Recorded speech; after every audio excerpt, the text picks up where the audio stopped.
ugu dambeyn xarunta dambaarista ayaa lagu keenay adiga ma u malaysaa xaruntan inaad ka soo dacday waxaa wanaagsaneed goor hore in lagu keeno si lagu weydiiyo ashwaariya inay nooshahay iyo in kale askari sida ay eg tahay caddayn kugu filan waad haystaa adiga ninkan indhihiisa waxay ku caddeynayaan ashwaariya inay nooshahay amilkayga qofka ugu horreeyay markaad disheen ayaa cabsidoo dhan iga guurtaan ku yidhi adigana cabsiyaadka hadle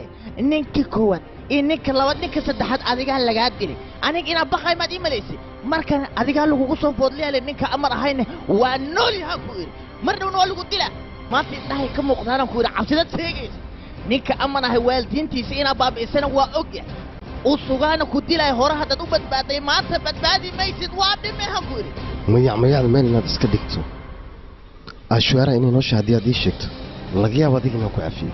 saaxiibkayga adiga garabou ku siiyey waa qabatay waa dishay gabadhiisane meeshay ku nooshaa kuu sheegin maa haddii aan kuu sheegtaasna doqonnimo igu tahee waxaad samayn karta samee halo abti abtigaa shil ayuu galay xaggee halkuusa joogaa hadda wuu fiican yahay ee adiga xaggee joogtaa dhar noocee wadataa si ay ciidankayga kugu yimaadeen ay kugu soo kaxeeyaan